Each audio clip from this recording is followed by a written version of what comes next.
ప్రియమైనటువంటి దేవుని బిడ్డలారా, ఈరోజు మీతో నేను పంచుకోవాలనుకున్నటువంటి ధ్యాన అంశం ఏంటో తెలుసా? దేవుడు ఇచ్చినది నిలుపుకొనుట. అనండి ఒకసారి, దేవుడు ఇచ్చినది నిలుపుకొనుట. దేవుడు నీకు రక్షణ ఇస్తే రక్షణను నిలుపుకోవాలి. దేవుడు నీకు మహిమ ఇస్తే ఆ మహిమను నీవు నిలుపుకోవాలి. దేవుడు నీకు ఒక గౌరవప్రదమైనటువంటి స్థాయిని సంఘంలో, సమాజంలో ఇస్తే నువ్వు దాన్ని నిలుపుకోవాలి. దేవుడు నీకేదైనా వరం ఇస్తే ఆ వరాన్ని నువ్వు తప్పకుండా నిలుపుకోవాలి. దేవుడిచ్చింది ఏది కూడా నువ్వు పోగొట్టుకోవడానికి వీలు లేదు. అది బుద్ధిహీనత, అది అవివేకం, అది గర్వం. అర్థమవుతుందా? ఈరోజు దేవుడు నీకు నాకు ఎంతో గొప్ప కృపను అనుగ్రహించాడు, ఎంతో గొప్ప ఆధిక్యతని అనుగ్రహించాడు. దయచేసి దేవుడు నీకు ఎంత కృపిచ్చాడో ఒకసారి లెక్కేసుకో, ఎంత అవకాశం ఇచ్చాడో లెక్కేసుకో, ఏ స్థాయి ఇచ్చాడో ఒకసారి ఆలోచించుకో. దాన్ని దేన్ని కూడా మీరైనా నేనైనా పోగొట్టుకోవడానికి వీలు లేదు. చూడండి, ఎన్నిక లేనటువంటి మనల్ని ఎన్నిక చేశాడు దేవుడు. మనం పాట పాడతాం. ఏ స్థాయి లేనటువంటి అవివేకము, అర్థమవుతుందండి, అజ్ఞానము, పాపము, శాపము, ఇలాంటి వాటి కింద ఉన్నటువంటి మనల్ని దేవుడు అలాగ తీసుకెళ్ళి నిలబెట్టాడే, ఆ స్థాయిలో నిలబెట్టాడే. మనం దాన్ని కాపాడుకోవాలా వద్దా? దాన్ని నిలబెట్టుకోవాలా వద్దా? ఈ రోజున ఎంతమంది అలా కాపాడుకుంటున్నారు? ఎంతమందికి వెనక్కి తిరిగి చూసుకొని దేవుడిచ్చినటువంటి ఆ మహిమను, ఆ కృపను, ఆ ఆధిక్యతను, ఆ రక్షణను, దేవుడు కప్పినటువంటి ఆ మహిమ వస్త్రాన్ని కాపాడుకోగలుగుతున్నారు? ఈ రోజున దేవుడు నీకు ఇచ్చిన స్థాయి, నీకు ఇచ్చిన గౌరవం, నీకు ఇచ్చిన ర్యాంక్, అర్థమవుతుందా? నువ్వు అనవసరమైనటువంటి వాటికి విడిచిపెట్టుకోబాక. ఈ రోజున దేవుని సేవకుడిగా నన్ను సిద్ధపరిచినటువంటి మాటలు నేను మీతో పంచుకుంటున్నాను, వినండి. దేవుడిచ్చిన దాన్ని కోల్పోవటం మంచిది కాదు. మీ తత్వము, మీ ఆలోచనలు, మీ నిర్ణయాలు, మీ పద్ధతులు, మీ పోకడ, మీ జీవన శైలి, మీ కోరికలు, మీ అలవాట్లు, మీకు దేవుడంటే భయం ఉందో లేదో అర్థమయ్యేటట్టుగా చేస్తారు. జాగ్రత్త. నాకు దేవుడంటే భయం ఉందండి అనండి ఒకసారి. మనసులో గుండె మీద చేసుకొని ఆలోచించండి. భయం ఉంటే టీవీల ముందు అట్లా కూర్చోవు. భయం ఉంటే, దేవుడు అంటే చూస్తున్నాడనే భయం ఉంటే ఆ మాట జారవు. దేవుడంటే భయం ఉంటే ఆ పని చేయవు. దేవుడిచ్చిన వరం యొక్క విలువ ఏంటో నీకు తెలియదు. దేవుడిచ్చిన అభిషేకం యొక్క విలువ ఏంటో నీకు తెలియదు. దేవుడు నాటిన తోట ఏంటో నీకు తెలియదు. నిన్ను తీసుకెళ్ళి ఒక పనికి మాలిన రాంగ్ సిద్ధాంతాలు ఉన్నటువంటి సంఘంలో దేవుడు నాటాడా? నాటలే. మహిమ గల సంఘంలో నాటాడు, కంచెగల తోటలో నాటాడు. దేవుణ్ణి ఏ విషయాలలో పక్కకు పెడుతున్నావు? ఏ విషయాలు నీకు సంబంధించిన, నీ జీవితానికి సంబంధించిన విషయాలు ముందుకు పెట్టుకొని ఆయన నీ కొరకు పలికిన విషయాల్ని పక్కకు పెట్టేస్తున్నావు? నీ జీవితం గురించి, నీ పట్ల దేవుడికున్నటువంటి ప్రణాళికల గురించి, నీ పట్ల ఆయన కలిగి ఉన్నటువంటి ఉన్నతమైనటువంటి ఉద్దేశాల గురించి దేవుడు తన అభిషేకం కలిగినటువంటి సేవకుల ద్వారా నీకు దేవుడు బయలుపరుస్తాడు. అర్థమవుతుందా? ఇప్పటికే మీ జీవితాల మీద దృష్టి పెట్టి మీ భవిష్యత్తులో మిమ్మల్ని ఎంతగా దీవించాలనో, ఎంతగా ఆశీర్వదించాలనో, ఎంతగా హెచ్చించాలని దేవుడు అనుకుంటున్నాడో ఇప్పటికే దేవుడు తన సేవకుల ద్వారా బయలుపరిచాడు. ఏం చేస్తున్నావు? దేవుడిచ్చింది ఏది పోగొట్టుకోమాకండి. అర్థమైందా? సొలొమోను పోగొట్టుకున్నాడు, రాజ్యాలు వెళ్ళిపోయాయి, తర్వాత ఘోరం అయిపోయింది, తర్వాత వాళ్ళ జీవితాలు బాగోలేదు. చాలామంది ఆదాము హవ్వలు పోగొట్టుకున్నారు, ఏశావు పోగొట్టుకున్నాడు, ఇస్కరియోతు యూదా పోగొట్టుకున్నాడు. అర్థమైందా? మహిమను పోగొట్టుకుంటున్నారు చాలామంది, దేవుడిచ్చిన కృపను పోగొట్టుకుంటున్నారు చాలామంది, దేవుడిచ్చిన ఆధిక్యతను, స్టేటస్ని పోగొట్టుకుంటున్నారు. ఆధ్యాత్మిక పరంగా మాట్లాడుతున్నాను నేను, లోకపరంగా మాట్లాడట్లేదు. దేవా నీవు ఇచ్చిన దానిలో నేను ఏది కూడా ఎవరిని కూడా పోగొట్టుకోలేదు అని యేసు ప్రభు చెప్పినట్టుగా మనం కూడా చెప్పేటట్టుగా మన జీవితాలను ఒకసారి మనం దేవుని పాదాల దగ్గర మోకరించుకొని మన హృదయాలను ఒకసారి ఫోకస్ చేస్తూ, ప్రభువా నేను ఏదైనా పోగొట్టుకున్నానా? ఎందుకు నాకు ఈ మాటలు వినిపించావు? నిజమే ప్రభువా, నేను పోగొట్టుకుంటున్నాను, నన్ను క్షమించండి. నేను కొన్ని కోల్పోయాను, నన్ను మన్నించండి. కృపాకార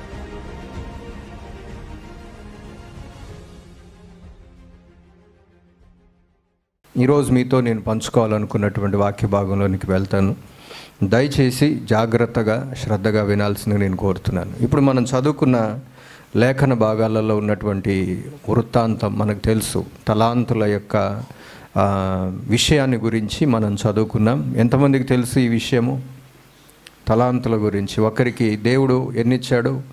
ఒకరికి 5 తలాంతులు, ఒకరికి, అందరూ వచ్చిన వాళ్ళు తెలిసిన వారు దయచేసి నోర్లు విప్పి చెబుదాం. ఓకే, ఒకరికి 5 తలాంతులు, ఒకరికి 2 తలాంతులు, ఒకరికి 1 తలాంతు. ఎందుకు అట్లా ఇచ్చాడు అని అంటే ఎవరి కెపాసిటీని బట్టి వాళ్ళకి ఇచ్చాడు.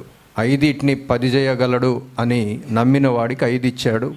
2 4 చేయగలడు అని దేవుడు అనుకున్న వాడికి 2 ఇచ్చాడు. అదేవిధంగా 1 కనీసం 2 చేయడానికి వీడి దగ్గర సామర్థ్యం ఉంది అనే దేవుడు వాడికి 1 ఇచ్చాడు. అయితే మనకి ఈ కథ అంతా తెలుసు. నేను ఈ కథ అంతా ఈ రోజున చెప్పదలుచుకోలేదు, ఎందుకంటే అవసరం లేదు, మనకు తెలుసు దీని గురించి. ఈ మధ్య కూడా మనం ధ్యానం చేసాం. అయితే ప్రాముఖ్యమైనటువంటి విషయం ఏంటంటే 24వ వచనంలో 1 తలాంతు తీసుకొనినటువంటి వాడి యొక్క జీవిత విధానం గురించి ఈ రోజున మీతో పంచుకోవాలనుకుంటున్నాను. దేవుడు ఇతనికి ఇచ్చాడా లేదా? అసలు ఇచ్చాడు. ఎందుకు అంత ఇచ్చాడు? 1 ఎందుకు ఇచ్చాడు? పక్షపాతం లేనివాడు 5 ఒకరికి, 2 ఒకరికి, 1 ఒకడికి ఇవ్వడానికి గల కారణం ఏంటి అని అంటే బైబిల్ గ్రంథంలో ఎవరి సామర్థ్యము చొప్పున అనే మాట మనం 15వ వచనంలో చూస్తాం. ఎవరి సామర్థ్యం, ఎవరి కెపాసిటీని బట్టి, ఎవరి యొక్క శక్తిని బట్టి, ఎవరి యొక్క తెలివితేటలను బట్టి దేవుడు వారికి, ఎవరి యొక్క వెసులుబాటును బట్టి దేవుడు వారికి ఆ కెపాసిటీ ఇచ్చాడు, తలాంతునిచ్చాడు. అయితే 1 తలాంతు బైబిల్ గ్రంథంలో మనం చూస్తే 1 తలాంతు తీసుకొనినవాడు అనండి ఒకసారి. 1 తలాంతు తీసుకున్నవాడు. 1 తలాంతు ఇంచుమించు 3600 రూపాయలు అని రాసింది. ఈ 3600 అనే మాట ఎప్పటిది? ఆనాటిది. ఇప్పుడు లేటెస్ట్ 2024ది కాదు. ఇది 3600 అనే మాట మనం ఒకసారి జ్ఞాపకం చేసుకోవడానికి ప్రయత్నం చేద్దాం. 1 తలాంతు అని అంటే ₹1 కింద మీరు ఎప్పుడు జమ చేయమాకండి. 2 తలాంతులు అంటే మన భాషలో, మన డబ్బులలో ₹2 అన్నట్టుగా జమ చేయమాకండి. ఆనాటి కాలంలో వాడికి కూడా 1 తలాంతు తీసుకున్నటువంటి వాడికి కూడా బాగానే దేవుడు ఇచ్చాడు అని మనం అర్థం చేసుకోవాలి. దేవునికి స్తోత్రం కదా. మనం అర్థం చేసుకుందాం. ఇక్కడ మనం బాగా మనసులో పెట్టుకొని ఈ రోజున ధ్యానం చేయాల్సిన విషయం ఏంటంటే దేవుడు ఎవరికి కూడా ఇవ్వకుండా లేడు, అందరికీ ఎంతో కొంత ఇచ్చారు. ఇది మనం అర్థం చేసుకోవాలి. అయితే 5 తీసుకున్నవాడు దేవుడు వాడికి 5 ఇచ్చాడు, 5 తీసుకున్నాడు. 1కి దేవుడు 2 ఇచ్చాడు, అతడు 2 దేవుడి దగ్గర నుంచి తీసుకున్నాడు. 1కి 1 ఇచ్చాడు, ఆ 1 దేవుడి దగ్గర నుంచి ఇతడు తీసుకున్నాడు. ఏంటి ఇలా చెబుతున్నాడు అని అనుకోకండి. ప్రతి ఒక్కరికి దేవుడు ఇచ్చాడు, ప్రతి ఒక్కరూ దేవుడి దగ్గర నుంచి పొందుకున్నారు, తీసుకున్నారు. దేవునికి స్తోత్రం. దేవుడు నాకు కూడా ఇచ్చాడు, నేను కూడా పొందుకున్నాను అనండి ఒకసారి. ఆ 5 ఏంటో ఆయన అడిగితే చెబుతాడు, ఆ 2 ఏంటో ఆయన అడిగితే చెబుతాడు, ఆ 1 ఏంటో ఆయన అడిగితే చెబుతాడు. ఈ రోజున నువ్వు నేను కూడా చెప్పాలి దేవుడు మనకేమి ఇచ్చాడు. బోలెడన్ని అవకాశాలు దేవుడు ఇచ్చాడు, ఎంతో కృపనిచ్చాడు, రక్షణ ఇచ్చాడు, జ్ఞానం ఇచ్చాడు, వాక్యం ఇచ్చాడు, అవగాహన ఇచ్చాడు. అవునా కదా? తన ఆత్మను అనుగ్రహించాడు, వరమును అనుగ్రహించాడు. అయితే నేను మీకు జ్ఞాపకం చేసేది ఏంటంటే 5 తీసుకున్నటువంటి వాడు ఈ రోజున ఇప్పుడు మనం చెప్పుకుంటూ పోతే దేవుడు మనకు ఎన్నో ఇచ్చాడు. అవునంటారా కాదంటారు? 5, 2 అని చెప్పడానికి అలివి కాదు, 1 అని చెప్పడానికి అలివి కాదు.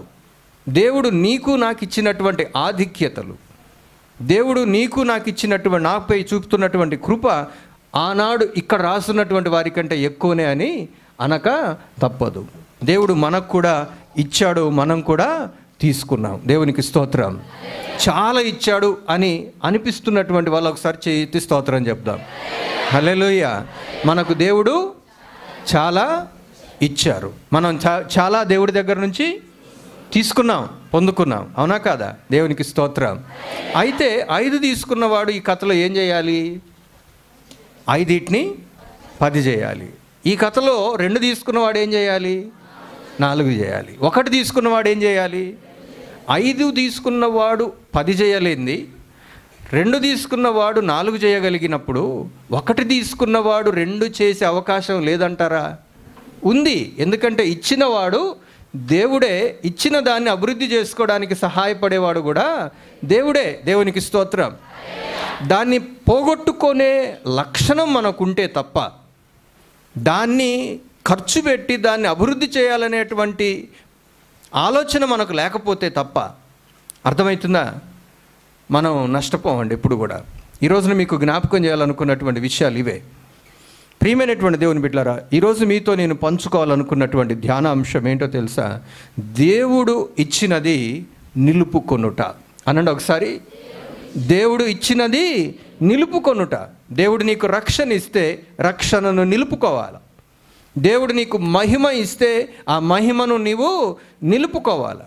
దేవుడు నీకు ఒక గౌరవప్రదమైనటువంటి స్థాయిని సంఘంలో, సమాజంలో ఇస్తే నువ్వు దాన్ని నిలుపుకోవాలి. దేవుడు నీకేదైనా వరం ఇస్తే ఆ వరాన్ని నువ్వు తప్పకుండా నిలుపుకోవాలి. దేవుడిచ్చింది ఏది కూడా నువ్వు పోగొట్టుకోవడానికి వీలు లేదు. అది బుద్ధిహీనత, అది అవివేకం, అది గర్వం. అర్థమవుతుందా?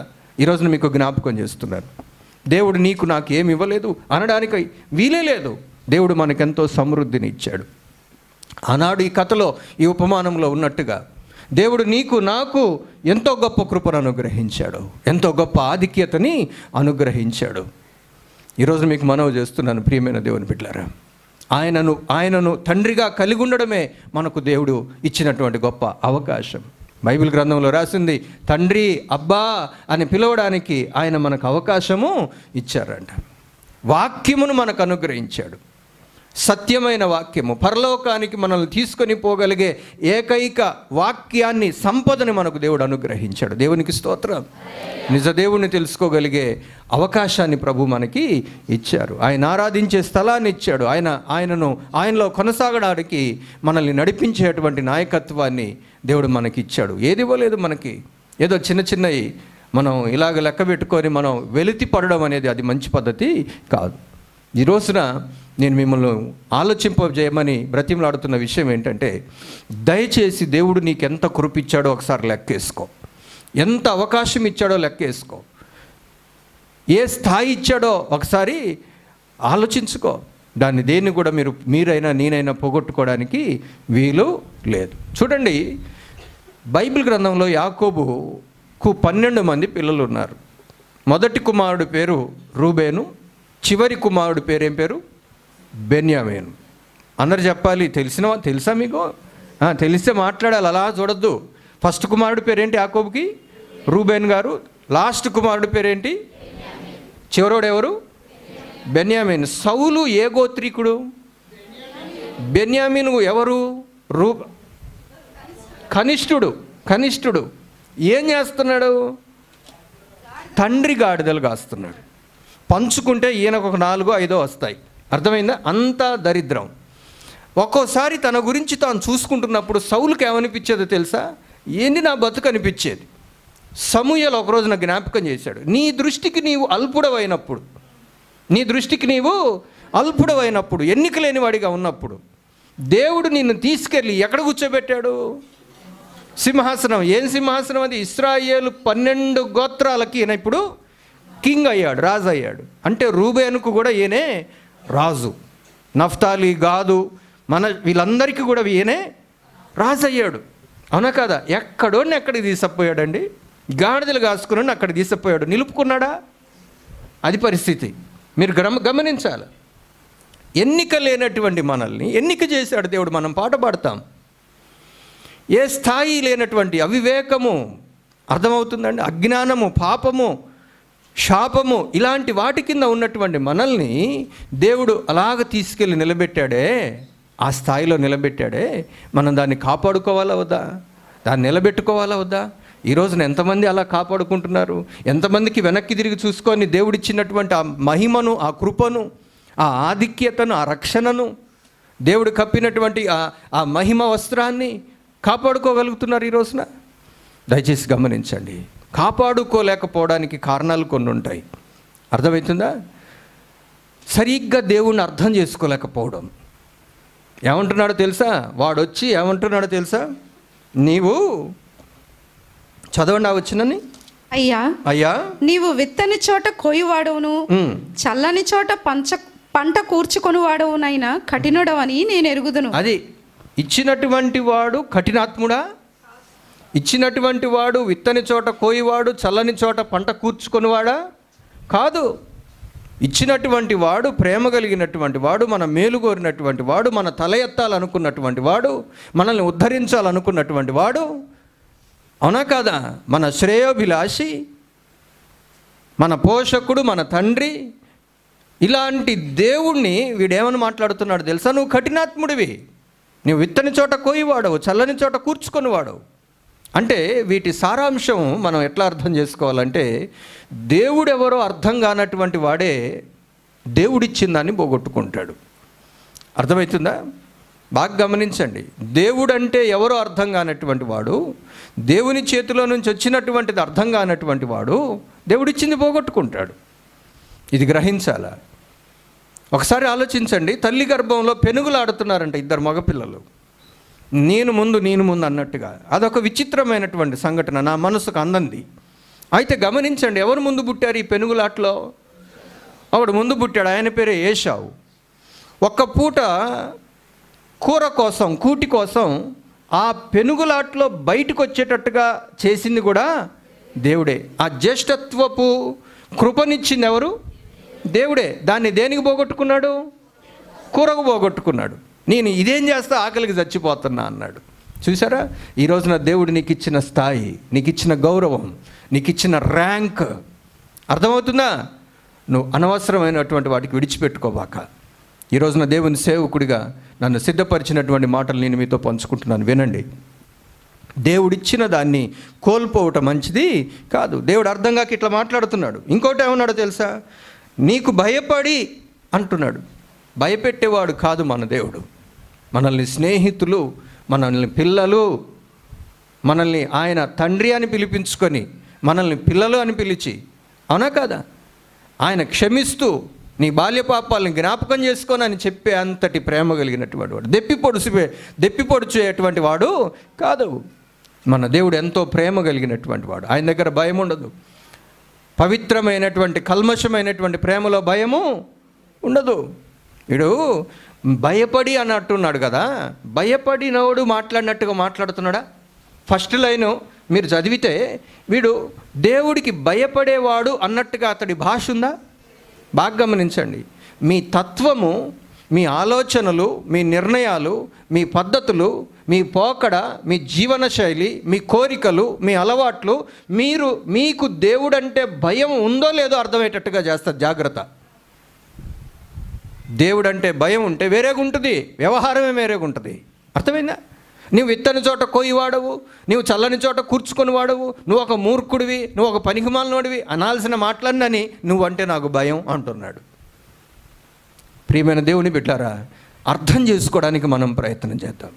నీ వైఖరి, నీ జీవన విధానము, నీ కోరికలు, అర్థమైందా, నీ బ్రతుకు విధానము, ఇవన్నీ కూడా నీకు దేవుడంటే భయము ఉందో లేదో ప్రస్ఫుటంగా సమాజానికి అర్థమయ్యేటట్టుగా చేస్తాయి.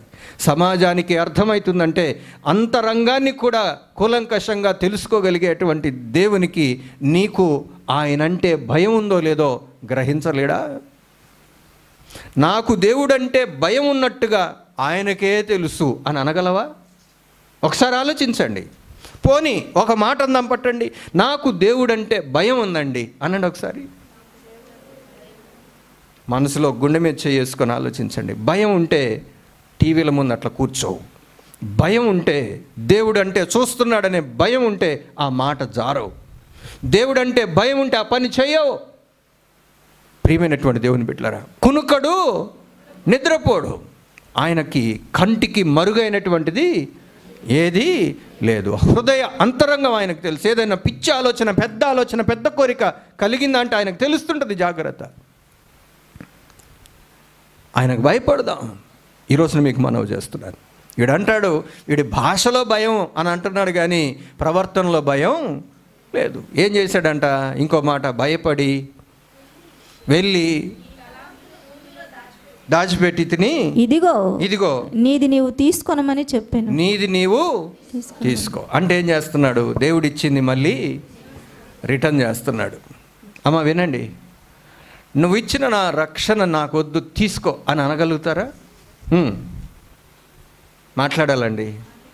దేవుడు మనకు రక్షణ ఇచ్చాడా? బాప్తిసం తీసుకున్న వాళ్ళందరూ ఒకసారి స్తోత్రం చెప్పండి. హల్లెలూయా. రక్షణ ఇచ్చాడుగా మనకి. నీ రక్షణ వద్దు, బోడి రక్షణ అని ఆయన మొహాన్ని కొట్టగలిగే దమ్ము ధైర్యాలు ఎవరికన్నా ఉన్నాయా? అంతకంటే మించిన ధైర్యం ఉంది. ఏంటో తెలుసా? వాడిచ్చిన రక్షణ మనకేంద్రా అని వదిలిపెట్టేవాడు అనమాట. అర్థమైంది? ఆయన మొహాన్ని కొట్టాం మనం, ఇంకా వీడు బెటరు. అర్థమైందా? మనం ఏంటో తెలుసా? అక్కడెక్కడో రోడ్డు మీద పడేసి వెళ్ళిపోతాం. వెతుక్కుంటూ పోతా ఉంటే ఇదేంటి ఈయన ఎక్కడే పడేసిపోయాడు అని ఆలోచిస్తే, అవును అదంటే మనకు లెక్కలేదు. దేవుడిచ్చినటువంటి కృప అంటే లెక్కలేదు. దేవుడిచ్చిన జ్యేష్ఠత్వం అంటే వాడికి లెక్కలేదు. దేవుడిచ్చిన ఆధిక్యత అంటే ఏంటో, మహిమ ఏంటో ఆదాము హవ్వలు అర్థం చేసుకోరు. అర్థమవుతుందా?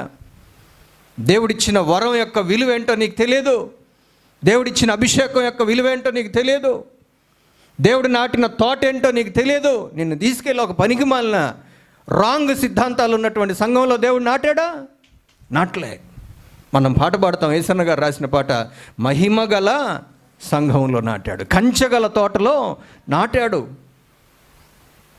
ఈరోజున దేవుడిచ్చినటువంటి కృప, ఎక్కడికి వెళ్ళాలనుకుంటున్నావు? ఏం చేయాలనుకుంటున్నావు? ఎలా బతకాలనుకుంటున్నావు? ఒకసారి ఆలోచన చేయండి. నీది నువ్వే తీసేసుకో. నీ కాపుదల అవసరంలే, నీ రక్షణ నాకు అవసరంలే, నీ వరం నాకు అవసరంలే. ప్రియమైన దేవుని బిడ్డలారా, ఒకవేళ మనకు జ్ఞానం పనిచేస్తూ దేవుడు ఏమేమి ఇచ్చాడో ఒకవేళ నువ్వు లెక్కేసుకోగలిగితే, ఎన్నిటిని చెప్పకనే ఆయనకు చెప్పేస్తున్నావో, ఇవి నాకు అవసరం లేదయ్యా, ఈ స్థితి నాకు వద్దయ్యా, ఈ అవకాశం నాకు వద్దయ్యా, ఈ కృప నాకు వద్దయ్యా అని నువ్వు అనకుండానే చేస్తున్నావు. జాగ్రత్త. నువ్వు అన్నట్లే నోరు తెరిసి నీది నువ్వు తీసుకో అని నువ్వు అనవు, కానీ నువ్వు చేస్తున్నది ఏంటో తెలుసా? పాతి పెడుతున్నావు, మరుగు చేస్తున్నావు. ఒకసారి ఆలోచించండి నా ప్రియ సహోదరుడు సహోదరి. ఈ రోజున దేవుడు నీతోనే సూటిగా మాట్లాడుతున్నాడు. ఈ రోజున దేవుడిచ్చినటువంటి కృపను ఎందుకు పోగొట్టుకుంటున్నావు? బైబిల్ గ్రంథంలో మనం ఆలోచన చేస్తే కొన్ని వచనాలను మనం జ్ఞాపకం చేసుకుందాం. దేవుడు ఇచ్చినది నిలుపుకొనుట అన్నాడు ఒకసారి. దేవుడు ఇచ్చినది నిలుపుకొనుట. దేవుడు ఇచ్చింది నిలుపుకొనుట. దినవృత్తాంతాల గ్రంథం ఒకసారి తీయండి. మొదటి గ్రంథము 28వ అధ్యాయము 9వ వచనాన్ని ఒకసారి చదువుదాం. సొలొమోనా నా కుమారుడా, నీ తండ్రి యొక్క దేవుడైన యెహోవా అందరి హృదయములను పరిశోధించువాడును, అన్నిటినీ సంకల్పములన్నిటినీ ఎరిగినవాడునై ఉన్నాడు. ఎవరి ఆలోచనలు ఎరిగినవాడు? ఎవరి హృదయాలు ఎరిగినవాడు? ఎవరి సంకల్పాలు ఎరిగినవాడు? ఎవరి హృదయాలోచనలు ఎరిగినవాడు? అందరివి. దాంట్లో మీరున్నారు, నేను ఉన్నాను. నేనున్నా, నా ఆలోచనలు తెలుసు ఆయనకి, నా కుయుక్తులు తెలుసు. అర్థమైందా? నా హిడెన్ ఎజెండాలు తెలుసు. బహిర్గత పరిచయం ఒకటి, లోపల దాచుకున్న ఇంకొకటి. అవునా కదా? మనుషులు అంతే చేస్తారు. బయటకు కొన్ని చెబుతారు, లోపల కొన్ని ఉంటాయి. ఇవన్నీ కూడా అందరి హృదయ అంతరంగాన్ని ఎరిగినటువంటి వాడు ఆయన. ఎందుకు చెబుతున్నాడో సొలొమోను గారికి దావీదు గారు చెబుతున్నాడు ఈ మాట. సొలొమోనా నాయనా, నీ తండ్రి దేవుడు, జాగ్రత్త అని చెబుతున్నాడు. ఓకే, ఇంకేమంటున్నాడో తెలుసా? నీవు ఆయనను తెలుసుకొని హృదయపూర్వకంగాను, నాతో ఈ మాట అనండి, ఆయనను తెలుసుకొని, ఆయన ఎవరో నీకు అర్థమైతే, ఆయన పరిధి ఏంటో నీకు అర్థమైతే. అమ్మ, గోడకు చెవులు ఉంటాయా? ఎట్లుంటాయి? నేను చెబుతున్నాను వినండి. బైబిల్ ప్రకారం గోడకు కళ్ళు కూడా ఉంటాయి. ఎందుకో తెలుసా? నువ్వు చేస్తున్న అన్నీ కూడా దేవుడు చూస్తూనే ఉన్నాడు. నువ్వు గోడలలో మధ్యలో కూర్చొని వేస్తున్నావు, కానీ మొత్తం ఎవరు చూస్తున్నారు? అందుకే అన్నాడు, రహస్యంలో ఉన్నాయన్నీ బయటికి తెస్తా అన్నాడు. ఎట్ట తెస్తాడు? ఆయన చూశాడు కాబట్టి తెస్తాడు. ఆయన దగ్గర ప్రూఫ్ ఉంది కాబట్టి తీసుకొస్తాడు. ఈ ఉదయకాల సమయంలో నేను బ్రతిమలాడుతున్నాను, ఆయన కంటికి మరుగైన సృష్టము ఏదియూ లేదు. మనంన్ని విషయాలు ఆయనకు తెలుసు. అయితే గమనించండి, నీవు ఆయనను తెలుసుకోవాలి ముందు. ఆయన కెపాసిటీ ఏంటో ఈ మధ్య దేవుడు మనతో మాట్లాడు. ఆయన సామర్థ్యం, ఆయన స్థాయి, ఆయన ఆధిపత్యము, ఆయన పరిధి, ఇవన్నీ కూడా మనం ఈ మధ్యలోనే జ్ఞాపకం చేసుకున్నాం. అది నువ్వు తెలుసుకొని హృదయపూర్వకముగాను మనఃపూర్వకముగాను ఆయనను సేవించుము. ఆయనను వెదికిన ఎడల ఆయన ప్రత్యక్షమగును. నీవు ఆయనను విసర్జించిన ఎడల, బాగా వినండి, నీవు ఆయనను విసర్జించిన ఎడల ఆయన నిన్ను నిత్యముగా త్రోసివేయును. నాతో ఈ మాట చెప్పండి. నీవు ఆయనను విసర్జించిన ఎడల,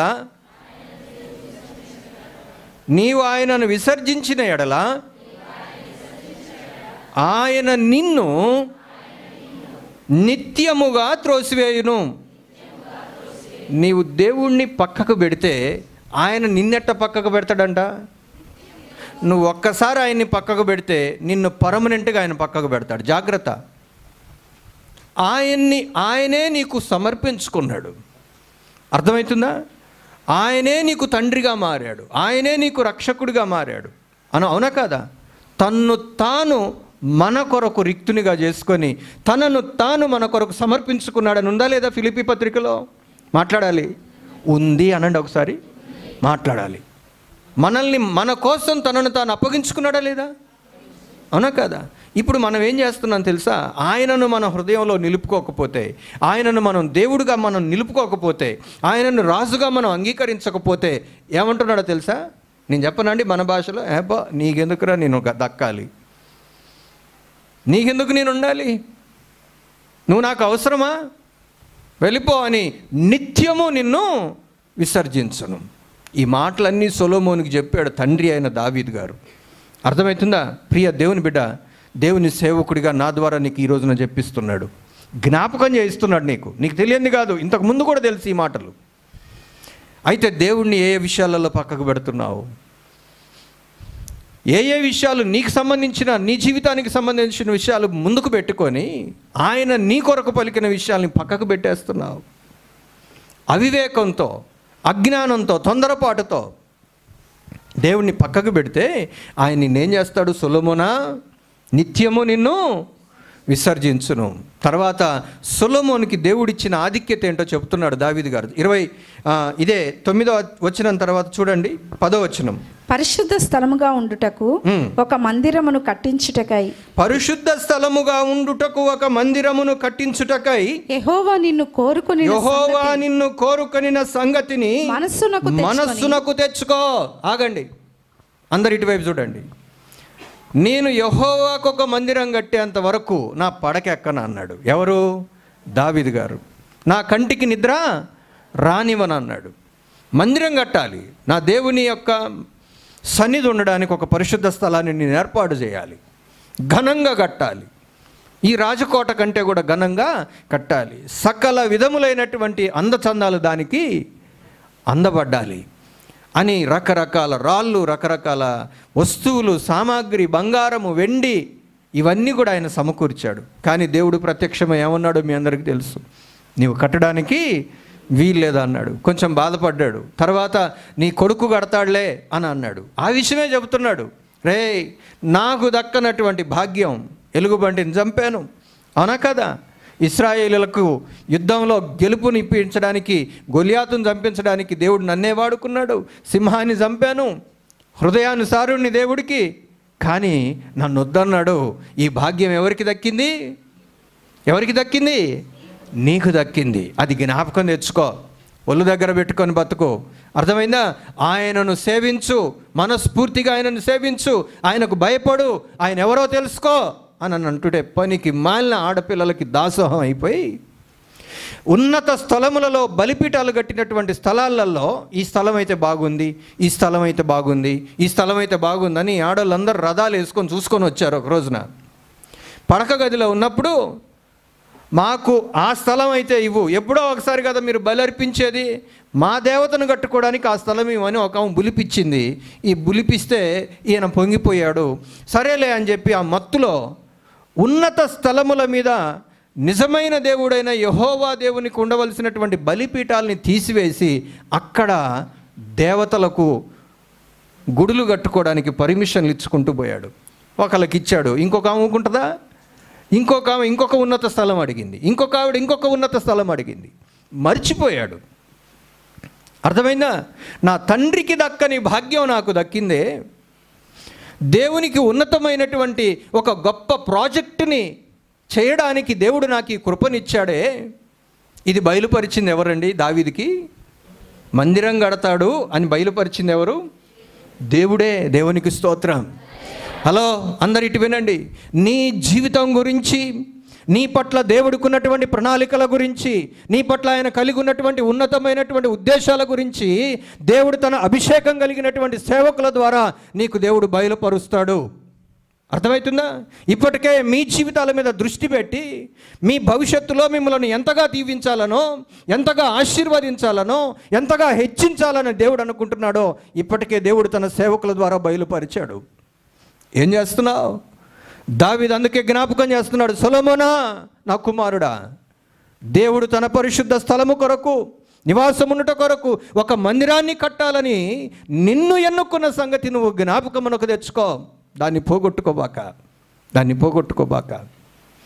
క్రమేణా ఏ చేతులతో అయితే దేవుడి యొక్క మందిరాన్ని నిర్మించాడో అదే చేతులతోనే ఉన్నత స్థలములలో బలిపీఠములను తీసివేసి దేవతా స్థలాలకు నేను శాంక్షన్ చేస్తున్నానని సంతకాలు పెట్టాడు. చూడండి, భ్రష్ట మనసుకు అప్పగించేశాడు. కామాతురతతో ఒక స్త్రీ తర్వాత ఒక స్త్రీ, ఒక స్త్రీ తర్వాత ఒక స్త్రీని ఉంచుకొనొచ్చు. ఎంత దౌర్భాగ్యం! సొలొమోను గురించి రాయబడ్డ మాటలు చరిత్ర పుటాలలో ఒక చీకటి అక్షరాలన్నమాట ఇవి, ప్రియ దేవుని బిడ్డ. కానీ దావీదు ఏం చెప్పాడో తెలుసా? నీ కోసం దేవుడే పలికిన ప్రవచనం ఒకసారి ఆలోచించుకో నా కుమారుడా. దేవుడు నీకు ఇచ్చిందేంటి? దేవుడు నీకు ఇవ్వబోయే ఆధిక్యత ఏంటి? ఇంకొకటి తెలుసా? నా కుమారుడిగా నా తర్వాత నువ్వు యొక్క సింహాసనాన్ని ఎక్కావు. నువ్వు జాగ్రత్తగా దేవుడిని జ్ఞాపకం చేసుకోగలిగితే, దేవుడు నీకు ఇచ్చిన కృపను నువ్వు జ్ఞాపకం చేసుకోగలిగితే, దేవుని యొక్క సన్నిధిలో నువ్వు మనస్ఫూర్తిగా హృదయపూర్వకంగా నువ్వు నిందారహితుడిగా నువ్వు నడుచుకోగలిగితే ఎల్లప్పుడూ ఈ సింహాసనం మీద నీ తదనంతరం ఒకడు నీ వంశోద్ధారకుడు ఉండక మానడు అన్నాడే. గమనించండి, సొలొమోను కొడుకు ఒకడు మిగిలాడు. ఇక తర్వాత ఎవరు ఆ సింహాసనం మీద లేరు. ఎందుకో తెలుసా? దేవుడిచ్చింది నిలుపుకోలేకపోయారు. ఒక్కసారి ఆలోచన చేద్దాం. దావీదుని దేవుడు పట్టించుకోలే. దావీదు గొర్రెల కాపరిగానే మిగిలిపోయేవాడు. అర్థమైందా? దావీదుకు పెళ్ళయ్యేది ఎవరితోనో. కానీ ఒకటి గమనించండి, రాజకుమార్తెలలో మాత్రం ఒకదాన్ని పెళ్ళి చేసుకోలేకపోయేవాడే. అవునా కదా? బతికేవాడే, కానీ రాజకోటలో సౌకర్యవంతంగా విలాసవంతంగా బతికే స్థితి రాకపోయేదే. దేవుడిచ్చాడు. దేవునికి స్తోత్రం. హల్లెలూయా. దేవుడిచ్చాడు నీకు ఇది, దేవుడిచ్చాడు నీకు ఈ సౌకర్యం, ఈ ఆధిక్యత, ఈ జ్ఞానం, ఈ అవకాశం, ఈ కృప. ప్రియమైన దేవుని బిడ్డలారా, దయచేసి గమనించండి. ఈరోజున ఒక చిన్న సాక్ష్యం చెబుతాను, వినండి. ఒక రోజున నేను ఈనాడు బుక్ చదువుతున్నాను. దాంట్లో ఒక ఫేమస్ హీరో కొడుకు ఇంటర్వ్యూ రాశారు. ఆయన అడుగుతున్నారు, నీ అదృష్టంగా నువ్వు భావించేది ఏంటి అని అడిగితే, అదిగో పలానా హీరో కొడుకుగా పుట్టడమే నేను అదృష్టంగా భావిస్తున్నా అని అన్నాడు. ఒకటి చెప్పనండి, నన్ను ఇంటర్వ్యూ ఎవరు చేయరు అనుకోండి, నేను ఎన్నిక లేని వాడిని. ఒకవేళ చేస్తే అదే ప్రశ్న నన్ను అడిగితే నేనేం చెప్పనో తెలుసా అండి? ఇదిగో ఈ సత్యాన్ని ఎరగగలిగే కృప నాకు ఇచ్చాడు. అర్థమైందా? ఆ చిన్న హీరోకి వాళ్ళ నాయన పెద్ద హీరో ఏ విధంగా ఒక ఆదర్శంగా ఉన్నాడో మా నాన్నగారు కూడా నాకు ఒక ఆదర్శమే. ఎందుకంటే ఈ పునాది ఇచ్చిపోయాడు. లేకపోతే ఎంత బైరాగి తనను సేవ చేసేటోనో ఈ కుయుక్తి పరుడినైనా నేను. అర్థమవుతుందా? ఈరోజు నేను బ్రతిమలాడుతున్నాను ప్రియమైన దేవుని బిడ్డలారా. చిన్నది ఇచ్చి ఒక ఫోటో ఇచ్చి ఎట్లా బ్రతకాలి నాన్న ఈ సేవ చేస్తూ నేను అనంటే, అయ్యా ఇదిగో బొమ్మ, ఏలియాకి కాకులు రొట్టెలు తీసుకొస్తున్న బొమ్మ ఇచ్చి, ఇదిగో ఈ పేరు పెట్టా, దేవుడు అరణ్యంలో ఏలియాను వదలలేదుగా, ఈ ఊర్లో నిన్ను కూడా వదలట్లే అని చెప్పాడు దేవుడు మా నాయన. అర్థమవుతుందా? ఈరోజు మీకు మనవి చేస్తున్నాను ప్రియమైన దేవుని బిడ్డలారా. ఒక కన్న తండ్రికి ఎట్లా చెప్పాలనిపించింది ఆ మాట? నిన్ను కూడా వదలట్లే అయ్యా అని అన్నాడు. చనిపోకముందు 3 నెలల ముందు ఆయన నాకు ఇచ్చిన ఇంకొక సలహా ఏంటో తెలుసా? నీకేది కావాలన్నా ఆయన్ని అడగడం అలవాటు చేసుకో, ఎందుకంటే నాకు 79 సంవత్సరాలు వచ్చాయి, ఇంకెక్కువ కాలం బ్రతకకపోవచ్చు అన్నాడు. ఆనాటి నుండి ఆయన నాకు రూపాయి ఇవ్వటం కూడా బంద్ చేశాడు. చాలామంది నాకు సంబంధించినటువంటి వాళ్ళు ఏమేమో దోచిపెడుతున్నాడు మాకు చిన్న కొడుకు అని అనుకున్నారు. ఈరోజు మీకు మనవి చేస్తున్నాను, అపార్థాలు మీకు ఒక్కటే మనవి చేస్తున్నాను, దేవుడిచ్చినటువంటిది కాపాడుకోండి. దేవుడిచ్చినటువంటిది కాపాడుకోండి. ఏది ఇచ్చాడు? ఈ కృప ఇచ్చాడు, సేవ చేసే భాగ్యాన్ని ఇచ్చాడు, ఇక్కడ నిలబడగలిగే కృపని ఇచ్చాడు. మీలో చాలామందికి దేవుడు చాలా ఇచ్చాడు, చాలా ఆధిక్యతల్ని. తన సంఘంలో ఒక ముఖ్య పాత్ర పోషించగలిగే కృపను దేవుడు నీకు ఇచ్చాడు. దేవునికి స్తోత్రం. దాన్ని ఏనాడు కూడా మీరు పోగొట్టుకోవద్దు. ఏమా, నీకంటే గొప్పవాళ్ళు, నీకంటే ప్రార్థనా పరులు సమాజంలో లేరా? నిన్ను తీసుకొచ్చి ఇక్కడ నాటి నీకు ఒక కృప ఇచ్చి, అవునా కాదా, నీకు ఒక తలాంత్ ఇచ్చి, నీకు ఒక వరం ఇచ్చి, నీకు ఒక అవకాశం ఇస్తే దాన్ని ఏం చేస్తున్నావు? ఒకడేం భూమిలో బాతి పెట్టేవాడు ఒకడు, అర్థమవుతుందా? దాన్ని పట్టించుకోలేనాడు ఒకడు, దాన్ని మొహాన కొట్టేవాడు ఒకడు, దాన్ని రోడ్డు మీద పడేసేవాడు ఇంకొకడు. ఏంటి నైజం? ఈరోజు మీకు దేవుని సేవకునిగా మిమ్మల్ని బ్రతిమలాడుతున్నాను, ప్రేమపూర్వకంగా మిమ్మల్ని మందలిస్తున్నాను. ఒకసారి ఆలోచించండి. దేవుడిచ్చింది కోల్పోతే ఏం జరుగుతుందో తెలుసా? సొలొమోనుకి దేవుడిస్తున్న ప్రేమపూర్వక మాటలు, నాయనా సొలొమోనా, ప్రేమ ఉందా లేదా? ఏది కోల్పోబాక ఇంత గొప్ప ఆధిక్యతనిచ్చాడు. కాలగమనంలో కోల్పోయాడా లేదండి? కోల్పోయాడు. విషయం మీకు మళ్ళా జ్ఞాపకం చేస్తాను, వినండి. మళ్ళీ ఒక్కసారి మత్తయి సువార్తలోనికి వద్దాం. 25వ అధ్యాయం, దయచేసి జాగ్రత్తగా వినండి. 25వ అధ్యాయం 24 నుంచి చదువుకున్నాం. అయితే ఇదిగో నీది నీవు తీసుకొనమని చెప్పాను. అందుకు అతని యజమానుడు వానిని చూచి, చూడండి, మొహాన కొట్టినవాడిని చూసి నీది నాకేం అవసరం లేదు అనేవాడిని చూసి, తలాంతు గురించి గౌరవంగా మాట్లాడని వాడిని చూచి, అర్థమైందా? నాకు ఇవ్వబడ్డది 3600 రూపాయల విలువైనటువంటివి నాకు ఇచ్చాడే, ఎంతో కొంత విలువైనటువంటివి నా చేతిలో పెట్టాడే, ఇది నేను నిలుపుకోవాలనేటువంటి జ్ఞానం లేకుండా మాట్లాడినవాడు, ఇచ్చినటువంటి వాడి మీద గౌరవ మర్యాదలు లేకుండా ఒకలాంటి అసభ్యతను తన సంభాషణలో వ్యక్తం చేసినటువంటి వాడు, దేవునికి లేని లక్షణాన్ని దేవునికి ఆపాదించి మాట్లాడినటువంటి వాడిని యజమానుడు ఊరుకుంటాడా? అమ్మా గమనించండి, దేవుని ఎలా పడితే అలా మాట్లాడకండి. ఎలా పడితే నోటుకొచ్చినట్టుగా దేవుడి విషయంలో మాట్లాడకండి. ఎందుకో తెలుసా? దేవుడు వేలుతో రాసిచ్చినటువంటి 2 రాతి పలకల మీద ఉన్నటువంటి ఆజ్ఞలలో 3వ ఆజ్ఞ ఏంటో తెలుసా? ఆయన నామమును వ్యర్థముగా ఉచ్చరింపు. ఆయన పేరుని ఎట్లా పడితే అట్లా వాడేవనుకో, తుమ్మితే దగ్గితే యేసయ్య కదా, ఎలా పడితే అలా వాడబాకండి, ఎలా పడితే అలా వాడబాకండి, దేవుని దూషించబాకండి. దైవ దూషణ క్షమించలేనటువంటి నేరం. దయచేసి గమనించండి. దేవుణ్ణి నోరు జారావో యు ఆర్ అవుట్. శాశ్వత బహిష్కరణ దేవుడు చేస్తాడు. జాగ్రత్త. ఏం దేవుడు, ఏం చర్చి, ఏం వాక్యం, ఏం ప్రార్థన అనే మాటలు నీ నోట్లో ఎప్పుడైతే వస్తాయో ఆ రోజున దేవుడి ఉగ్రతకు గురవుతావు. జాగ్రత్త. చంపలు వేసుకోవాల్సిన అవసరం ఉంది. ఒక్కోసారి అనిపిస్తుంది మన యొక్క శరీరం ఉప్పొంగి, శరీర కోరికలు ఉప్పొంగి, లోకాశలు ఉప్పొంగి దేవుడు అడ్డం రాబట్టి దేవుణ్ణి పక్కకు నెట్టేయాలని అనిపిస్తుంది. అర్థమైందా? ఆనాటి ప్రజలు ఏమన్నారో తెలుసా? ప్రవక్తలకి, ఇశ్రాయేలు పరిశుద్ధ దేవుడైన యెహోవా పేరే మా ముందు ఎత్తొద్దు అన్నారు. అసహ్యమా? అడ్డు తొలగు అని అన్నాడు. అడ్డు తొలగాల దేవుని సేవకుడు, మధ్యలో రావద్దా, ఆపొద్దా? ప్రియమైన దేవుని బిడ్డలారా, అలాగన్నటువంటి వాళ్ళందరినీ దేవుడు మట్టు పెట్టాడు. జాగ్రత్త. చదవండి, గ్రంథాలు చదవండి, ప్రవక్తల గ్రంథాలు చదవండి. రోజుకు ఒక అధ్యాయం చదివి భక్తిపరురాలని అనుకోమాకండి. Tea తాగకముందు Bible చదివానని సంతోషపడమాకండి. అన్నం తినకముందు బైబిల్ చదివానని సంతోషపడమాకండి. బైబిల్ని కాస్త అవగాహన కొరకు చదువుకోండి, జీవితానికి అన్వయించుకోండి. ఏ విషయాలు మారాలో వాటిని మార్చుకోవడానికి మనం అందరం కూడా ప్రయత్నం చేద్దాం. దగ్గర పడుతుందండి, ఎప్పుడు చచ్చిపోతామో తెలియదు. ఆరోగ్యాలు పాడైపోతున్నాయి, సమయం నొక్కకొస్తున్నట్టుగా అనిపిస్తుంది, భయాందోళనలతో హృదయాలు నిండిపోతున్నాయి. ఆలోచన చేయగలిగితే ఎందుకో మనిషి భయం విడిచి బతుకుతూ ఉన్నాడు ఈ రోజున. నేను ఒక్కొక్క వ్యక్తిని గమనిస్తూ ఉంటే ఏంటి వీళ్ళకి రక్షణ అంటే లెక్కలేదా, కృప అంటే లెక్కలేదా, దేవుడిచ్చిన వరం అంటే లెక్కలేదా, దేవుడిచ్చిన తలాంత్ అంటే లెక్కలేదా, దేవుడిచ్చినటువంటి ఆధిక్యత అంటే వీరికి లెక్కలేదా, దేవుడు వీరిపై కప్పినటువంటి మహిమ అంటే లెక్కలేదా అని అనిపిస్తూ ఉంటుంది. అందుకేనేమో దేవుడి ఆలోచనలను నా మనసులో పెట్టాడు. దేవుడిచ్చింది ఎప్పుడు కూడా మనం వ్యర్థము చేసుకోకూడదు. చూడండి, ఆ యజమానుడు ఏమంటున్నాడు, వారిని చూచి సోమరివైన చెడ్డదాసుడా, నేను విత్తని చోట కోయివాడను, చల్లని చోట పంట కూర్చుకుని వాడవని నీ వరుగుదా, నీకు తెలుసారా నేను ఎట్లా అంటున్నావు, నేను అలాంటి వాడినా, అలాంటి నీచున్నా, నేను నా ప్రేమ నీకు అర్థం కాలేదా, నా ఆప్యాయత నీకు అర్థం కాలేదా, పనికి మాలినటువంటి వాడివి నువ్వు, నీ తల ఎత్తాలని చూస్తున్నటువంటి నా ఉన్నతమైన ఆశయాలు నీ పట్ల నీకు అర్థం కాలేదా, నేను వేరే రకంగా నీకు అర్థమయ్యానా? అమ్మా, దేవుడు మన తల ఎత్తువాడా తల దించువాడా?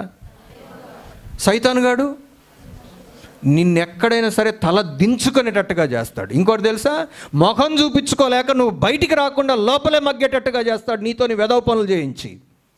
మన దేవుడు నీతో ఘనకార్యాలు చేయించి నీ తల అందరిలో ఎత్తడానికి బయటికి తీసుకొచ్చే దేవుడు. భాష్యకారారా అన్నారు. ఈ ఉదయకాల సమయంలో నీవు సైతానుగాడి మాట వింటే నీవు తల దించుకుంటావు. నీవు సత్క్రియ చేసిన ఎడల తల ఎత్తుకోవా? నువ్వు నీతో సత్క్రియ చేయువాడు దేవుడు, చేపించువాడు దేవుడు, నీ తల ఎత్తువాడు దేవుడు. మీకు అర్థం కాక సైతానుగాడికి దాసోహం అయిపోయి నీచమైన పాపాలు చేసి ఈ రోజున ప్రశ్న అడుగుతున్న వాడి కళ్ళల్లో కళ్ళు పెట్టి చూడలేక తలదించుకొని మౌనివైపోయి రోధించడానికి గల కారణం ఏంటో తెలుసా? దీని వెనక నాశనకారుడు ఉన్నాడు, నాశనపుత్రుడు ఉన్నాడు, సైతానుగాడు ఉన్నాడు. ఈ రోజున గ్రహించాల్సిందిగా నేను మీకు మనవి చేస్తున్నా. ప్రియ దేవుని బిడ్డ, నేను ముగించే ముందు ఒక మాట చెప్పాలనుకుంటున్నాను. దేవుడు నీకు ఎంతో ఇచ్చాడు కృప. మీరు నమ్మితే దేవుడు నాకు చాలా కృపనిచ్చాడు, చాలా ఆధిక్యతనిచ్చాడు. నా తల ఎత్తడానికి దేవుడు ఎన్నోసార్లు ప్రయత్నం చేశాడని అనగలవా? ఒకసారి ఏం చేస్తున్నావు నువ్వు? దాన్ని తల దించేవాడికి దండం పెడుతున్నావు. నీ పరువు తీసేవాడికి, నిన్ను బజార్లో ఇడిచేవాడికి దాసోహం అయిపోతున్నావు. ఈ రోజున దేవునికి నిన్ను నువ్వు తిరిగి సమర్పించుకోమని నేను ప్రోత్సహిస్తున్నాను. నీకు తెలుసా నేను ఎవరినో, నేను అలాంటి వాడిని నీకు అర్థమైందారా అంటున్నాడు యేసుప్రభు. చూడండి తర్వాత కిందికి వస్తే, అట్లయితే చదవమ్మా. అట్లయితే నీవు నా సొమ్ము సాహుకారుల యొద్ద ఉంచవలసి ఉండెను, నేను వచ్చి వడ్డీతో కూడా నా సొమ్ము తీసుకొని ఉందునే అని చెప్పి ఆ తలాంతును వాని యొద్ద నుండి తీసివేసి. వాడికి అవసరం లేదంట అబ్బాయిలు, పని వాళ్ళకి చెప్తున్నాడు. ఆ తలాంతును వాని యొద్ద నుండి తీసివేసి 10 తలాంతులు గలవానికి ఇయ్యుడి. 10 తలాంతులు గలవానికి ఇయ్యుడి. చాలమ్మా. అలా తలాంతును వాని యొద్ద నుండి తీసివేశానండి. మహిమను వాని యొద్ద నుండి తీసివేసి, అధికారం వాని యొద్ద నుండి తీసివేసి, కృపను వానికి దూరము చేసి. బైబిల్ ఏమనుందో తెలుసా? దావీదును స్థాపించుటకు, అర్థమైందా ఏంటంట? దావీదుని స్థాపించుటకు సౌలు నుండి ఆయన దూరపరిచిన కృపను దూరపరిచినట్టుగా అని రాసింది బైబిల్లో. దావీదు గారిని ఎస్టాబ్లిష్ చేయడానికి సౌలు మీద అప్పటిదాకా చూపించినటువంటి కృపను ఏం చేశాడంట? సౌలు మీద ఉన్న కృపను అలా లేపి తీసుకొని వచ్చి దావీదు మీద కూర్చోబెట్టాడంట. ఇక సౌలుకి కృప లేదు. సమూయేలు అంటాడు, సమూయేలు బ్రతికినన్ని రోజులు సౌలు గురించి బాధపడ్డాడంట. కానీ సౌలు కోసం ప్రార్థన చేయాలని, లేదా సౌలు గురించి మనసు కొటకలాడాలని ఆయన ఆతృత పడతా ఉంటే, నేను విసర్జించిన వాడి వైపు చూడబాక అంటాడు దేవుడు. ప్రియమైన దేవుని బిడ్డలారా, ఎందుకో తెలుసా? అతని మీద ఉన్న కృపను దేవుడు లేపేశాడు. బైబిల్లో ఆ మాట నాకు చాలా భయంకరమైన మాటలాగా అనిపిస్తుంది. శాశ్వతంగా కృపను దూరం చేశాడు.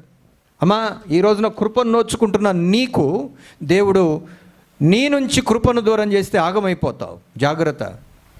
నీ నుంచి దేవుడు ఆధిక్యతను తీసేస్తే, దేవుడు నీ మీద నుంచి మహిమను తీసేస్తే, నీ మీద ఉన్నటువంటి వరాన్ని తీసివేసి కలిగి ఉన్నవానికి ఇవ్వు, కష్టపడే వాడికి ఇవ్వు, ఆసక్తి కలిగిన వాడికి ఇవ్వు, నేనంటే ఎవరో అర్థమైనటువంటి వాడికి ఇవ్వు, నేనంటే ఎవరో గౌరవించే వాడికి ఇవ్వు. ఇట్లాంటి పనికి మాలినోడికి ఇవ్వబాక.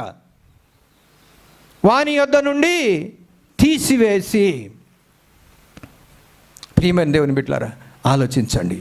చులకనగా మాట్లాడబాక. నీకు ఇచ్చిన కృపను బట్టి, నీకు ఇచ్చిన స్థితిని బట్టి, నీకు ఇచ్చిన ఔన్నత్యాన్ని బట్టి, నీకు ఇచ్చిన డిగ్నిటీని బట్టి, దేవుడు నీకు కలగజేసిన అవకాశాన్ని బట్టి, జన్మతహా నీకు వచ్చినటువంటి వారసత్వాన్ని బట్టి, అర్థమవుతుందా? దేవుడు నీకు ఇచ్చిన జ్యేష్ఠత్వాన్ని బట్టి, పెద్దరికాన్ని బట్టి, మహిమను బట్టి, దేన్ని బట్టి కూడా నువ్వు చులకనగా మాట్లాడబాక. నేనేం చేస్తాను ఇది అని అనబాక. అర్థమవుతుందా? తీసివేసి ఎవరికి ఏమంటున్నాడు? 10 తలాంతులు గలవానికి ఇయుడి. కలిగిన ప్రతివానికి ఇవ్వబడును. అతనికి సమృద్ధి కలుగును. లేని వాని యొద్ద నుండి వానికి కలిగినది తీసివేయబడును. చూసారా?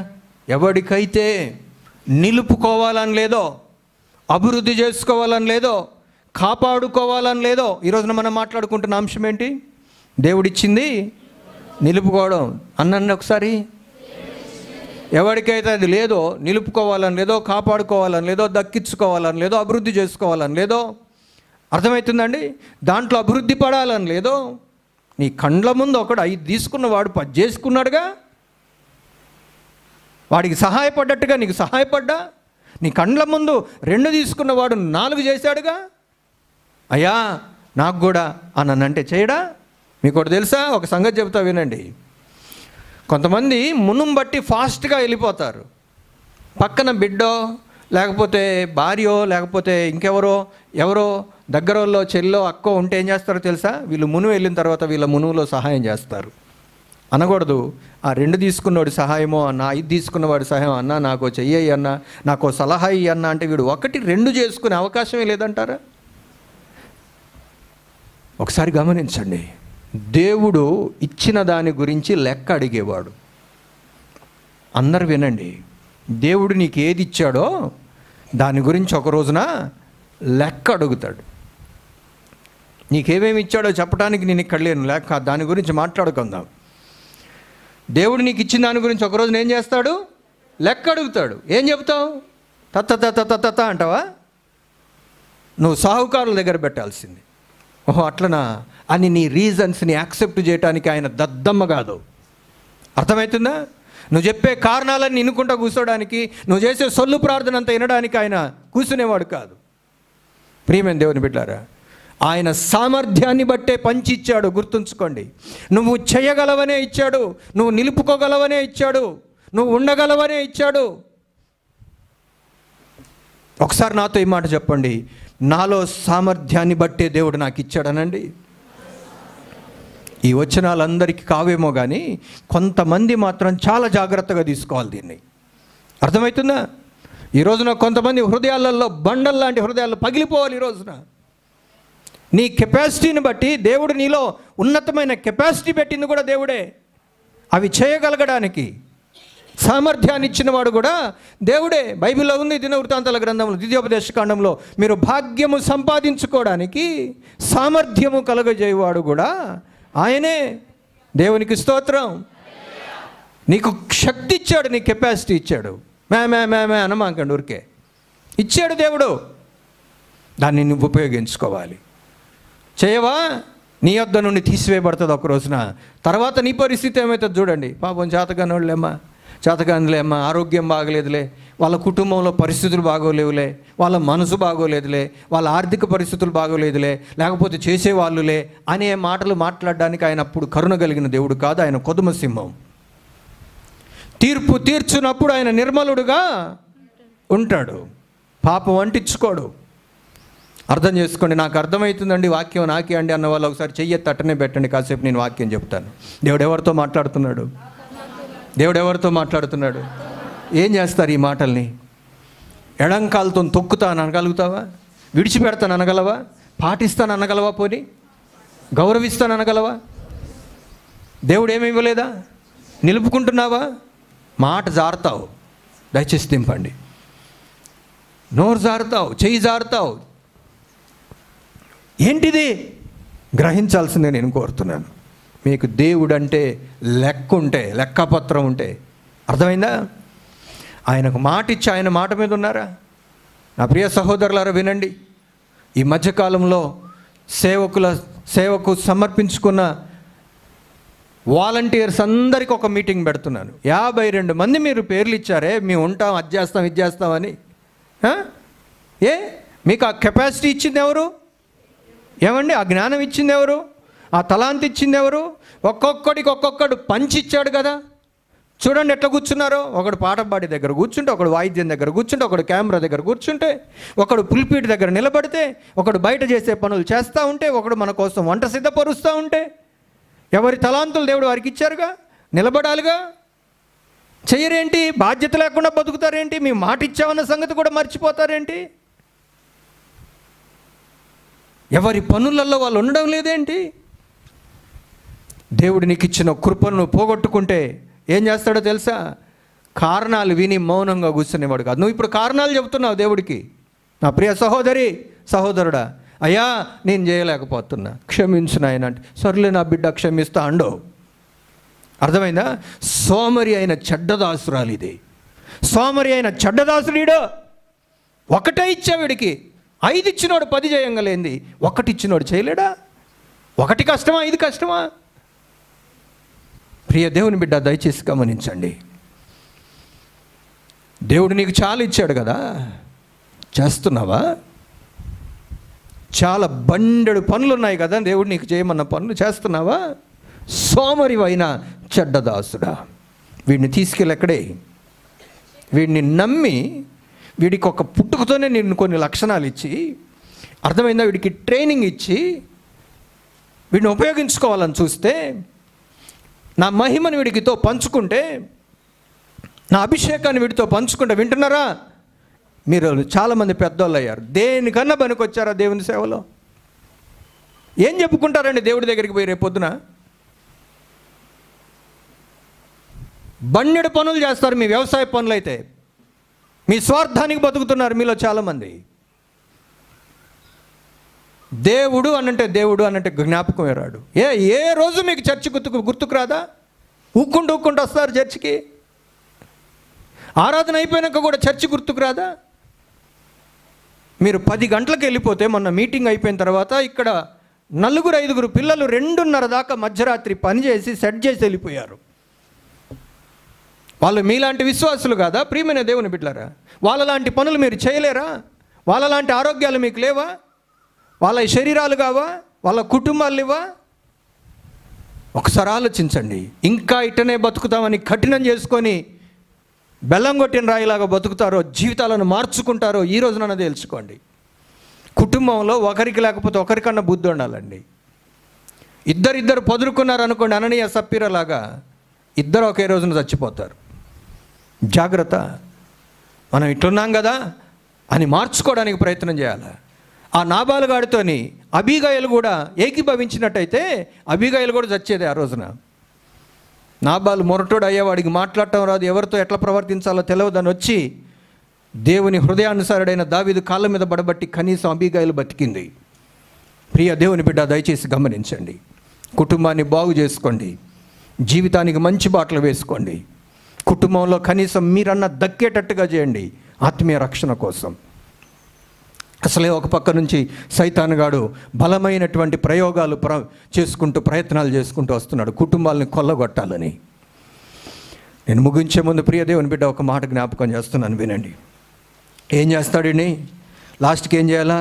మరియు ఆ పనికి మాలిన దాసుని వెలుపటి చీకటిలోనికి త్రోసివేయుడి. ఎక్కడి దోసేయమంటున్నాడు?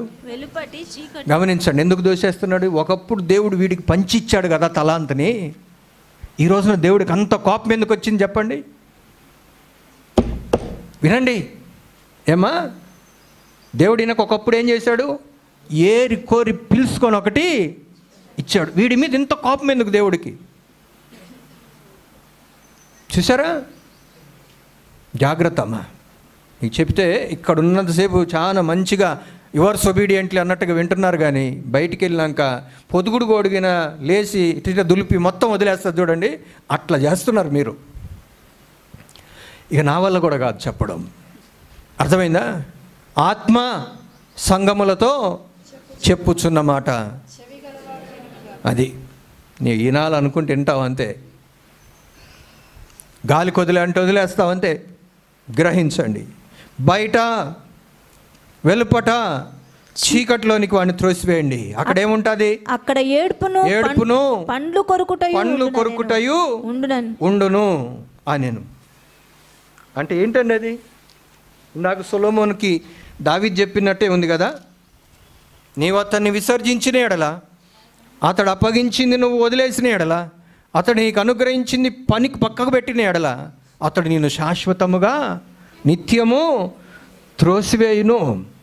ఏడుపు పళ్ళు కొరుకుటానే నరక వేదంలోనికి తోసేశాడు. ఒక చిన్న మాట మీకు జ్ఞాపకం చేస్తాను. యోహాను సువార్త 18వ అధ్యాయము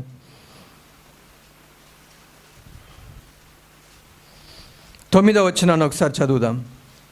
యోహాను సువార్త 18వ అధ్యాయము 9వ వచనం. నీవు నాకు అనుగ్రహించిన వారిలో ఒకనినైనను నేను పోగొట్టుకొనలేదని. ఎంత చక్కగా ఉంది చూడండి. యేసు ప్రభు వారు తండ్రి అయిన దేవునికి ప్రార్థన చేస్తున్నారు. అమ్మా వినాలమ్మా. యెహోవా దేవుడికి ప్రార్థన చేస్తున్నాడు. ఏమని? అయ్యా, నువ్వు నాకు ఇచ్చిన వారిలో ఒకనినైనను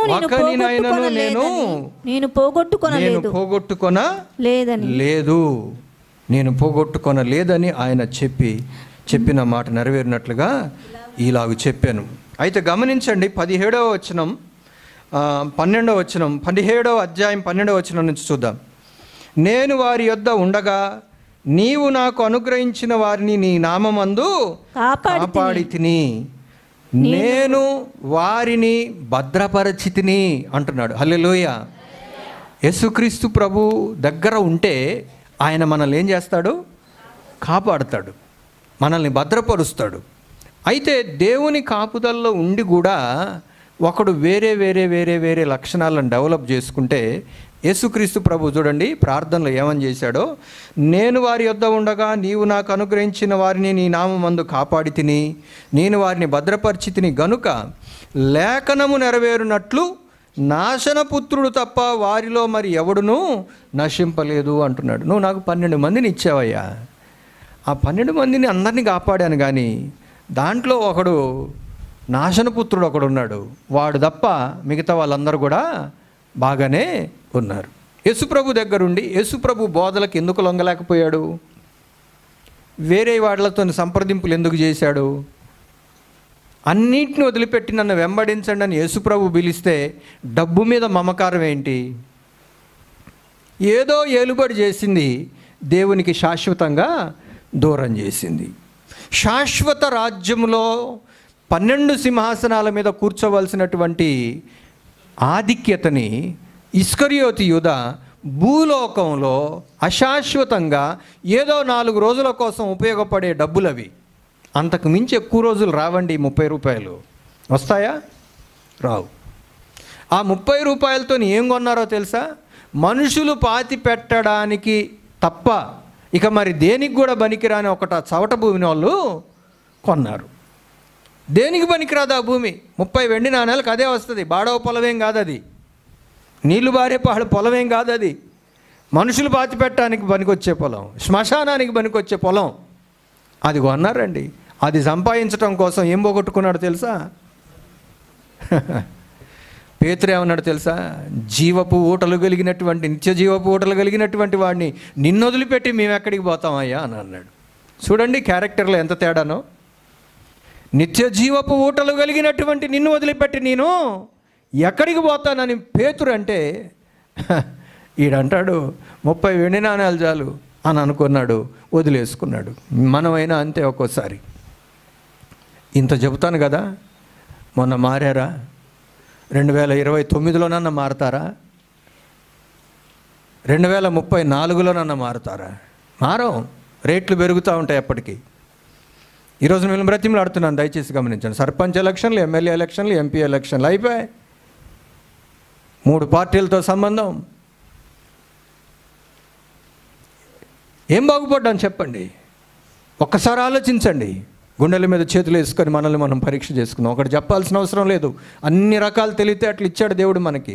ఒక్కసారి విన్న వాక్యాన్ని ఇంటికి వెళ్ళి ఒక్కసారి చూసుకుంటే, మీ కుటుంబంలో మీ భార్యాభర్తలు ఇద్దరు కూర్చొని ఒక అర్ధగంట మాట్లాడుకుంటే చాలు, జాడ్యం వదిలిపోయేది. ఇప్పటికల్లా చాలా విషయాలలో మారిపోయే వాళ్ళవే. అంటున్నాడు, నువ్వు ఇచ్చిన వారిలో నేను ఎవరిని పోగొట్టుకోలేగా, ఈ నాశన పుత్రుడు ఒక్కడే వాడు వెళ్ళిపోయాడు అంటున్నాడు. అర్థమవుతుందా? ఒకసారి గమనించండి, నీవు దేవుడు ఇచ్చినటువంటి దాన్ని నిలుపుకునేవాడిగా ఉంటున్నావా? దేవుని యొక్క కాపుదల్లో సంరక్షణలో భద్రంగా ఉండాలనుకుంటున్నావా? కోల్పోబడబోతున్నావా? 100 గొర్రెల్ని కాస్తున్నాడంట, ఎన్ని తప్పిపోయాయి? నువ్వు ఎవరిలాగా ఉండాలనుకుంటున్నావు? తప్పిపోతున్న గొర్రెలాగా ఉండాలనుకుంటున్నావా? ఆయన సంరక్షణలో ఉండే గొర్రెలాగా ఉండాలనుకుంటున్నావా? ఒకసారి ఆలోచించండి. ఇస్కరియోతు యూదాలాగా ఉండాలనుకుంటున్నావా? దేవుడు సిద్ధపరిచాడు. ఒకరోజు ఏమన్నాడు, ఈ మనిషి కూడా ఉన్నాడు అక్కడ, అన్నీ వదిలిపెట్టి వస్తున్నామయ్యా, వచ్చామయ్యా, నీతో తిరుగుతున్నామయ్యా, మరి ఏంటయ్యా మా భవిష్యత్తు అని అడిగారు.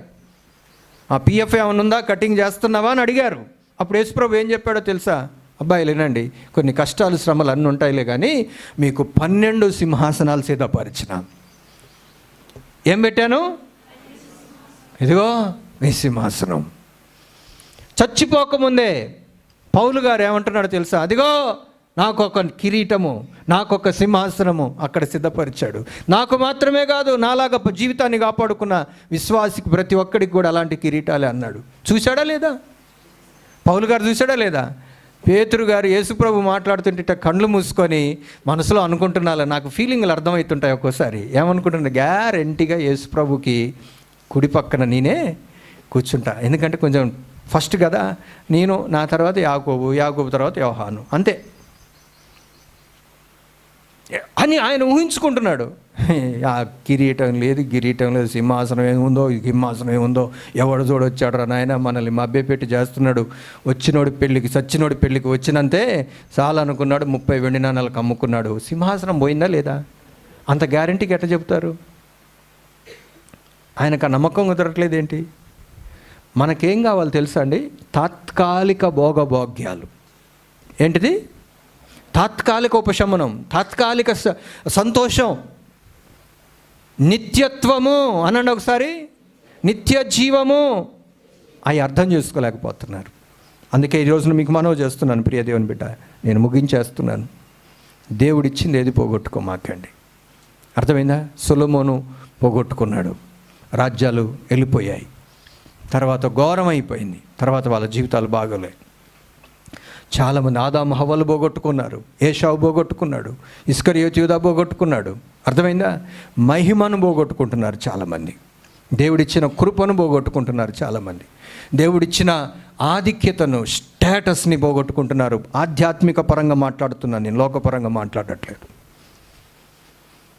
దేవా నీవు ఇచ్చిన దానిలో నేను ఏది కూడా ఎవరిని కూడా పోగొట్టుకోలేదు అని యేసుప్రభు చెప్పినట్టుగా మనం కూడా చెప్పేటట్టుగా మన జీవితాలను ఒకసారి మనం దేవుని పాదాల దగ్గర మోకరించుకొని మన హృదయాలను ఒకసారి ఫోకస్ చేస్తూ, ప్రభువా నేను ఏదైనా పోగొట్టుకున్నానా? ఎందుకు నాకు ఈ మాటలు వినిపించావు? నిజమే ప్రభువా, నేను పోగొట్టుకుంటున్నాను, నన్ను క్షమించండి. నేను కొన్ని కోల్పోయాను, నన్ను మన్నించండి. కృపాకాలంలో ఉన్న మనం ఈ రోజున పోగొట్టుకున్నది సంపాదించుకుందాం.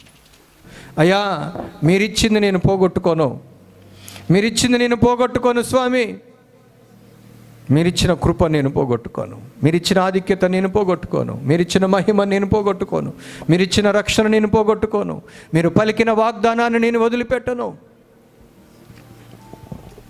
మీరు పలికిన ఆశీర్వచనాన్ని నేను వదిలిపెట్టను. మీ అభిషేకం కలిగిన సేవకుల ద్వారా నా భవిష్యత్తు గురించి మీరు పలక చేసినటువంటి మాటలను గురించి నేను విడిచిపెట్టను.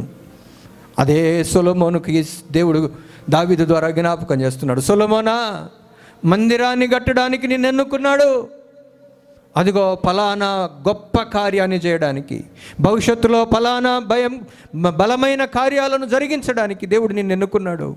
నా కుమారుడా, నా కుమార్తె అని ఈ రోజున నీకు దేవుడు జ్ఞాపకం చేస్తున్నాడు.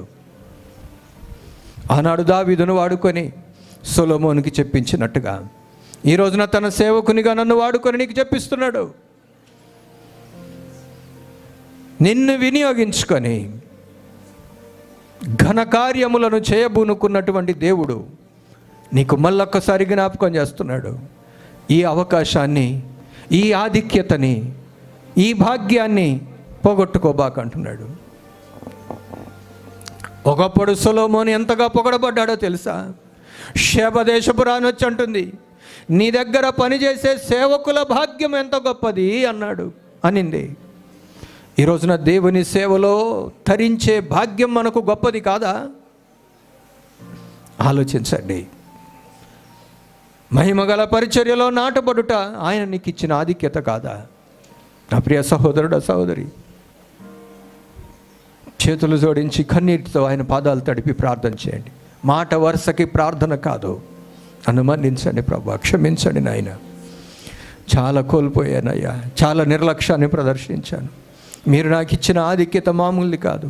చాలామందికి దక్కని కృప, చాలామంది ఆశపడుతున్నది, చాలామంది కోరుకున్నది, చాలామంది ప్రార్థించినది, వారందరినీ దాటవేసి మీరు నాకు ఈ కృపను వరించారో చూడండి.